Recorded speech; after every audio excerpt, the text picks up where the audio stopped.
ಧಿಕ್ಕಾರ ಕೂಗಿದ್ರ ಇಡೀ ನಿಮ್ ಶಾಸಕರಿಗೆ ಧಿಕ್ಕಾರ ಹಾಕಿ ರಾಜ್ಯಪಾಲರು ಹೋಗಿ ತೆಗಿರಿ ಸರ್. ಈಗ ಸರ್ ಆಯ್ತಪ್ಪ, ರಾಜ್ಯಪಾಲ ರಾಷ್ಟ್ರಗೀತೆಯನ್ನ ಪ್ರಾರಂಭ ಮಾಡಬೇಕಾಗಿತ್ತು, ಮಾಡಲಿಲ್ಲ ಅವರು.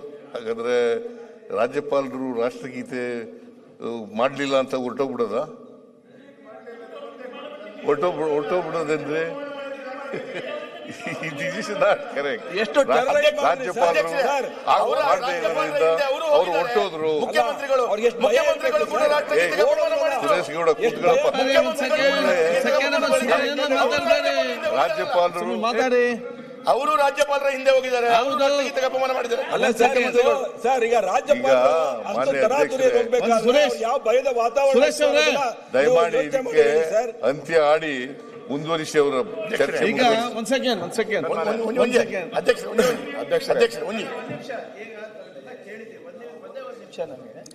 ಮಾನ್ಯ ಸುರೇಶ್ ಕುಮಾರ್ ಸಾಹೇಬ್ರು ಮಾತಾಡೋ ಸಂದರ್ಭದಲ್ಲಿ ಹೇಳ್ತಾ ಇದ್ದಾರೆ, ಮುಗಿಸ್ಬಿಡಿ ಸರ್.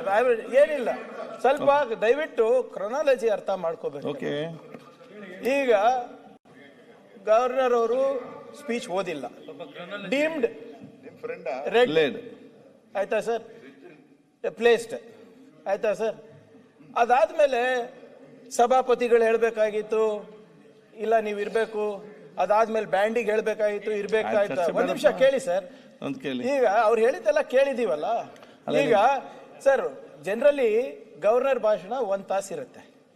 1 ತಾಸು ಆದ್ಮೇಲೆ ಅವ್ರು ರೆಡಿ ಆಗೋದು. ಆಮೇಲೆ ಇಲ್ಲಿವರೆಗೂ ನನಗೆ ಗೊತ್ತಿರೋ ಪ್ರಕಾರ ಸಭಾಧ್ಯಕ್ಷರಾಗ್ಲಿ, ತಾವಾಗ್ಲಿ, ಸಭಾಪತಿಗಳಾಗ್ಲಿ, ಯಾರೇ ಇರ್ಬೋದು, ಯಾವತ್ತು ಗವರ್ನರಿಗೆ ಪ್ಲೀಸ್ ಹೋಲ್ಡ್ ಆನ್, ಇವಾಗ ನ್ಯಾಷನಲ್ ಅಂತ ಪ್ಲೇ ಅಂತ ಹೇಳೋದಿಲ್ಲ. ಒಂದೇದು.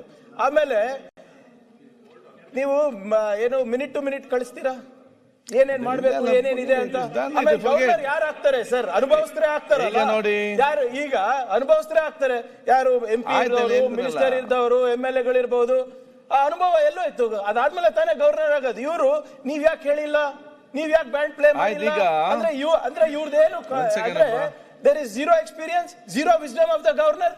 ಸುಮ್ನೆ ಬಂದು ಕಾನ್ಸ್ಟಿಟ್ಯೂಷನಲ್ ಪೊಸಿಷನ್ ತಕ್ಷಣ ನಮ್ಮ ಮೇಲೆ ಗುಬೇಕು.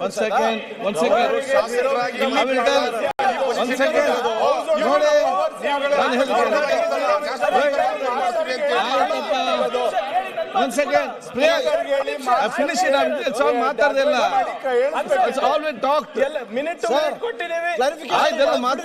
ಎಲ್ಲ ಹೇಳಿದ್ದೀರಿ. ಆಯ್ತು, ನಾನು ಹೇಳ್ತೇನೆ ಈಗ.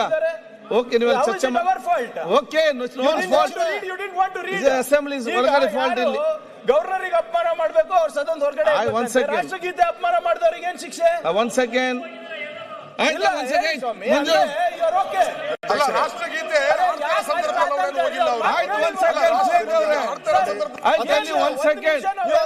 ನೋಡಿ, ನೀವು ಪರಸ್ಪರ ಒಬ್ಬರಿಗೊಬ್ಬರು ಆರೋಪ ಮಾಡಿದ್ರೆ ಪರಿಹಾರ ಸಿಗಲಿಕ್ಕೆ ಸಾಧ್ಯವಿಲ್ಲ.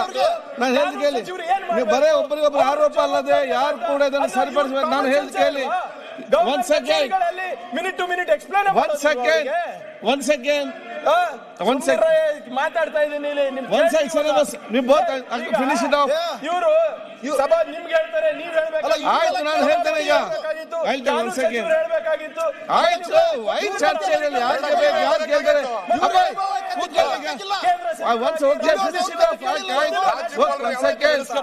ಈಗ ನೀವು ಕೇಳಿ. ಒಂದ್ ಸೆಕೆಂಡ್ ಆಯ್ತು, ಒಂದ್ ಸೆಕೆಂಡ್ ಫಿನಿಶ್ ಇಟ್ ಆಫ್. ಆಯ್ತಪ್ಪ, ಒಂದ್ ಸೆಕೆಂಡ್. ಗವರ್ನರ್ ಅವರು ಕನ್ನಡಿಗರಿಗೆ ಆಯ್ತು, ಒಂದ್ ಸೆಕೆಂಡ್ ನೋಡಿ. ಐ ಆಮ್ ಟೆಲಿಂಗ್ ಒಂದ್ ಸೆಕೆಂಡ್ ಇಲ್ಲಿ. ಆಯ್ತು, ಒಂದ್ ಸೆಕೆಂಡ್ ಇಲ್ಲಿ. ಆಯ್ತಪ್ಪ, ಒಂದ್ ಸೆಕೆಂಡ್ ಕೇಳಿ ಇಲ್ಲಿ. ನಾನು ಹೇಳ್ದು ಕೇಳಿ ಇಲ್ಲಿ ನೋಡಿ. ಒಂದ್ ಸೆಕೆಂಡ್ ಇಲ್ಲಿ. ಯಾರು ಒಂದ್ ಸೆಕೆಂಡ್ ಅದು ಮಾತಾಡೋ ಅಗತ್ಯ ಇಲ್ಲ. ಒಂದ್ ಸೆಕೆಂಡ್ ಕೇಳಿ. ಒಂದ್ ಸೆಕೆಂಡ್ ನೋಡಿ. ಈಗ ಆ ಕಡೆ ನಿನ್ನೆಯಿಂದ ಗವರ್ನರ್ ಸಭಾಧ್ಯಕ್ಷರು ನನ್ನ ಸೂಕ್ಷ್ಮವಾಗಿ ಹೇಳಿದ್ದಾರೆ, ಆಡಳಿತ ಪಕ್ಷದ ಶಾಸಕರು ಮಾತನಾಡಬೇಕಾದ್ರೆ ರಾಜ್ಯಪಾಲರ ಬಗ್ಗೆ ಚರ್ಚೆ ಮಾಡೋದು ಬೇಡ, ಟೆಕ್ನಿಕಲ್ ಆಸ್ಪೆಕ್ಟ್ಸ್ ಇಂದ ಅಷ್ಟು ಮಾತಾಡಿ ಅಂತೇಳಿ.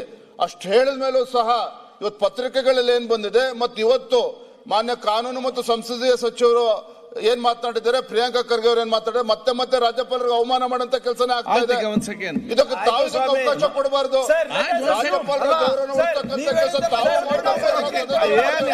ಇದು ನಮ್ಮ ಆಗ್ರಹ ಮಾಡ್ತಾ ಇರುವಂತದ್ದು. ನೀವು ಸಣ್ಣ ಆಗ್ಬೇಕಲ್ವಾ? ಅದು ಒಂದು ಉತ್ತಮ ಆಹಾರದಿಂದ ಸಣ್ಣ ಆಗ್ಬೇಕಲ್ವಾ? ಪ್ರತಿದಿನ ನಮ್ಮ ಜೀನಿ ಸ್ಲಿಮ್ ನ ಯೂಸ್ ಮಾಡಿ ಯಾವುದೇ ಸೈಡ್ ಎಫೆಕ್ಟ್ ಇಲ್ದಂಗೆ ನೀವು ಸಣ್ಣ ಆಗ್ತೀರಾ. ಯಾರಾಗ್ತಾರೆ ಎಂಎಲ್ಎ ಅಭ್ಯರ್ಥಿ 2028 ಶೀಘ್ರದಲ್ಲೇ. ಪ್ರತಿದಿನ ಒಂದೊಂದು ಕ್ಷೇತ್ರದ ಟಿಕೆಟ್ ಆಕಾಂಕ್ಷಿಗಳ ಸಂಪೂರ್ಣ ಮಾಹಿತಿ ಪೊಲಿಟಿಕಲ್ ಜರ್ನಲಿಸ್ಟ್ KM ಶಿವಕುಮಾರ್ ಅವರಿಂದ. ಕರ್ನಾಟಕದ ನಂಬರ್ 1 ಡಿಜಿಟಲ್ ಮೀಡಿಯಾ ನಿಮ್ಮ ನೆಚ್ಚಿನ ಕರ್ನಾಟಕ ಟಿವಿಯಲ್ಲಿ ಮಾತ್ರ.